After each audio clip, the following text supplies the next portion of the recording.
Hello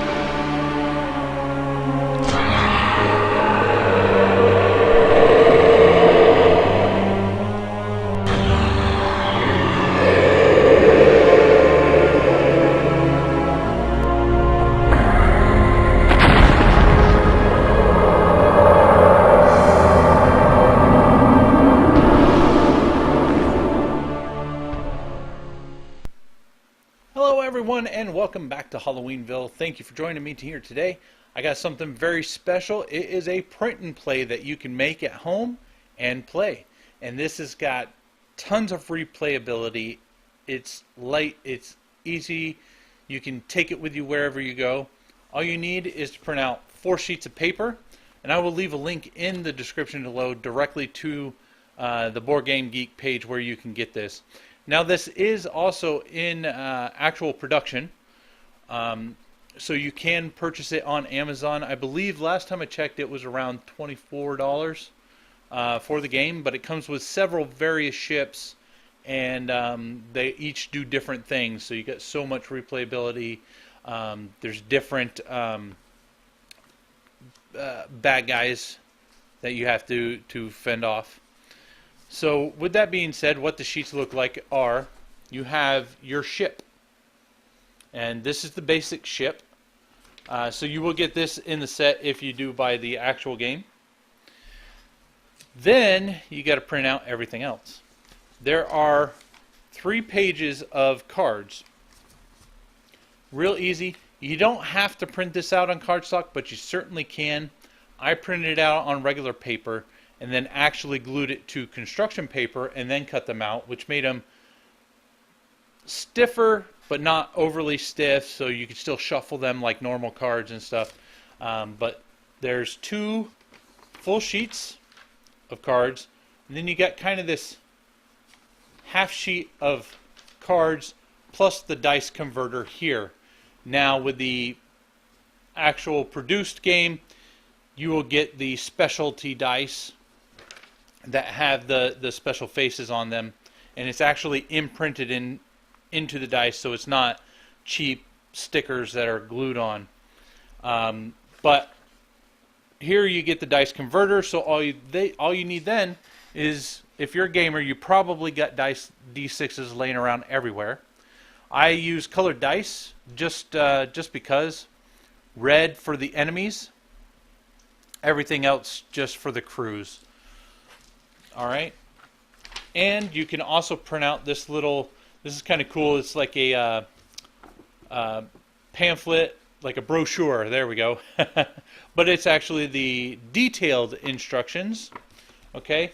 But what's great about this is on your main sheet here, you have this little sidebar that kind of goes through the motions of everything that you need to do, and that's really all. This is just like, what does this do? You know, after you've read this once, all you will need is this and your little stack of cards. Now, this doesn't look so pretty for me. You know, I'm a crafter. I got to take it up a notch. So we're ditching this. Yeah, I just did that. And because I've already read the rules, I'm not going to ditch them, but I will keep them off to the side in case someone comes over and does want to play it. Yeah, you can get crazy like this. I have laminated and made this out to be something unique and special for myself. So what I've basically done was I printed out a space picture that I found off of Google.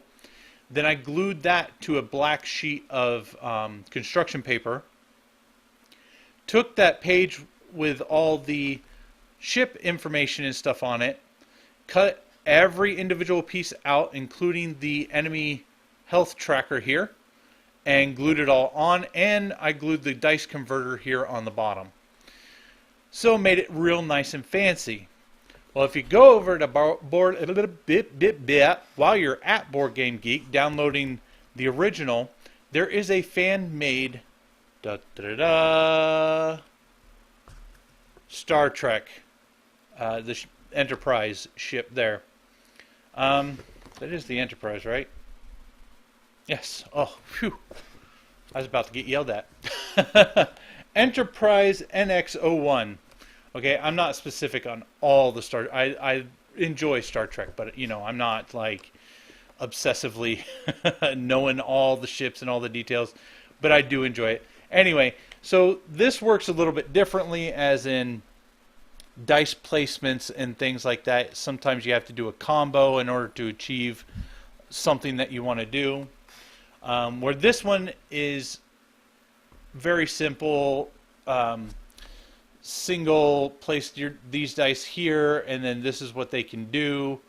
You have when you roll a 6, it's an automatic scanned threat, so it goes up here in these threat scan boxes. You need something, whether it be a rolled up piece of paper or something, or a bead, or another dice. Something to keep track of the ship's health and shields right here. Hard to do this a little bit on camera because you know, everything's in reverse from what I'm seeing. Anyway, so yeah, there's that. You can get as fancy or as unfancy as you want. If you're at a hotel, you're doing some traveling, you're at a place with a printer, you can print this out and, you know, play it. Just like I said, just need the dice, and if you're a gamer, more than likely you're going to have the dice already. I carry dice with me pretty much everywhere I go. Also, on Board Game Geek, you can get the tuck box for the cards. So you can print this out, make this cute little box to haul everything in. So that's it right there. That's all you need to play, including the dice. Now, I'll show you the cards themselves real quick, and then I am going to give you a short demo. As in, I am also going to be doing a couple gameplay videos as well. Alright, so there's a cute little tuck box. And here's all the cards cut out. And as you can see, I mean, if I had more black, I would have glued them to black or red backing, but they shuffle just like normal cards. Matter of fact, I may do this from now on just because, I don't know, it has a nice feel to it when I do this. I actually did this for another print and play game that I'll get into later, and it's full size like normal cards, and it came out amazing.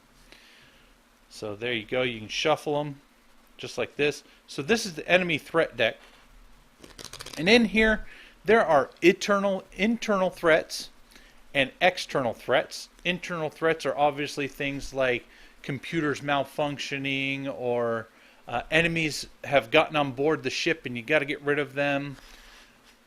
External threats are going to be like meteors, other ships that are trying to take over, space pirates, and they have like, not motherships. Well, there is a mothership, so to speak. And there's a huge enemy ship in the actual production game. So let's go to the overhead cam and I'll show you how to play this game. Alright guys, so this is how you play. It's real simple here. I'm just going to slide the mic over so I have a little bit more room. So you shuffle your enemy deck. You're going to draw two threat cards, I should say. And oh great, we're going to start off with a meteoroid. I know the light is kind of washing this out a little bit, so I'll have to read this for you. So it's got 4 health. And if you roll a 1, -1 health. When destroyed, -5 hull. So this will lose health if you roll a 1, or if you choose to shoot it down. Once it's destroyed, you lose 5 hull. All damage goes straight to your shields first, unless otherwise stated. And then we have a level 4 flagship, so that's going to start off here, which will do 3 hull damage if I roll a 4, 6, or a 5 on the threat die. So I usually keep the threat die up here out of the way so I don't get it confused with the crew die. Alright, so that's it for setup, guys. That's easy, right? So the way you start is you roll all the crew dice. Alright, now you're going to place the crew dice where they need to go. Using your chart here, 1s are captains, 2s are weapons experts, 3s are medics, 4s are science officers, 5s are engineers, and like I said, 6s are threats, which means they go up here. Once there are 3 threats scanned, you will draw a new threat card right away, immediately, before anything else. Let's come to find out, we've got 2 threat scans to put up.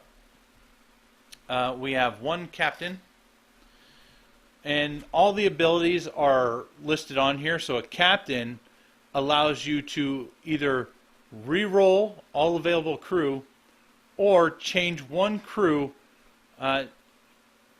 to any face. And so you can spend it to do that if you need to repair something or get someone out of infirmary, so you need a medic but you didn't roll one. We have an engineer, we have a science officer, and we have a weapons expert. Great. Alright, so now strategy time. You need to place your crew members or use them or spend them to do what you need to do to get rid of the threats. Basically, you want to get through this entire threat deck to win the game. So you want to eliminate all threats. There's no damage to the ship, so engineer's kind of useless. So I think what I'll do is I'll spend the captain, and I'll put him in the returned area, to change this to a weapons expert. A science officer can recharge shields. Well, I've got full shields at the moment. And or you can shoot out a stasis beam, which prevents an enemy ship from, or threat from, activating when that number's rolled. So I think I'll stasis beam that flagship, because I've got more time with the meteoroid as it moves down the health track. And then what you do is after you do all that, and well, we're not done yet. I'm sorry, we're not done. We're going to go ahead and use these weapon expert to shoot down this flagship.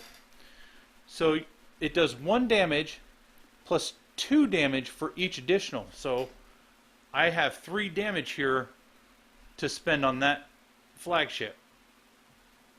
So this will come down 1, 2, 3.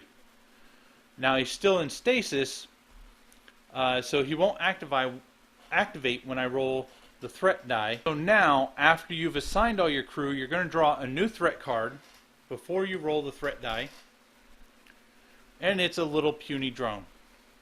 And then you roll the threat die. Now I've rolled a 4, so 1, this threat's not going to activate. This one, even though there's a 4 on here, we have stasis beam, which means this one's not going to activate. However, the drone will hit for 1 hull, bringing my shields down 1. Normally I'd have a marker up here, but this is just a quick little demo.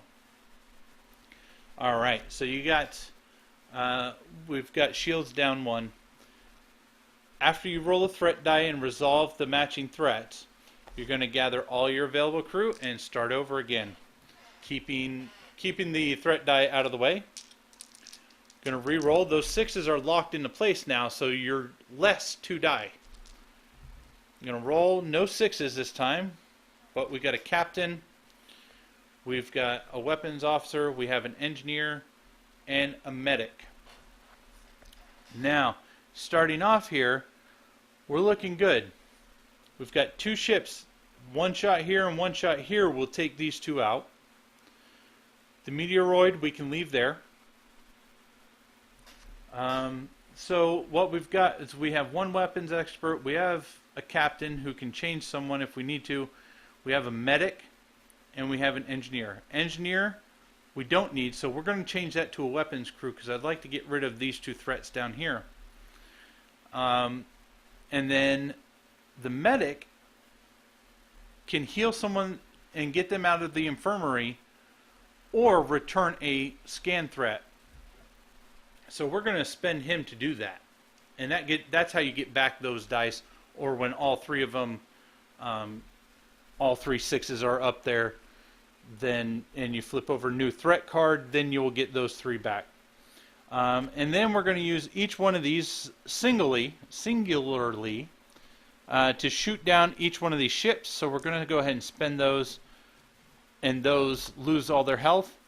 Alright, so we'll put them in the discard pile.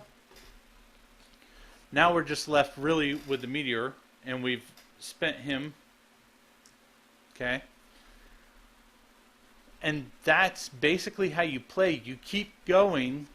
Like, I would continue to draw threats and deal with those threats. I rolled a 5, nothing activates, so we're good for a whole nother round of placing crew. And we have some engineers this time. We've got 3 gunners, or weapons experts, or weapons officers, if you want to put it that way. No captains change anything, so the engineers are useless, so I'll just move them off to the returned area. And let's see. Spend 2 of these to shoot this bomber down. Pew! He's off there. And I guess I'll bring this meteoroid down 1 with this. We're going to have to deal with this eventually. But there you go, guys. There's a quick little demo of how to play Deep Space D-6. I hope you enjoy, and I'll be doing gameplay videos of this real soon. Alright, guys. Thank you very much, and I'll see you in the next video.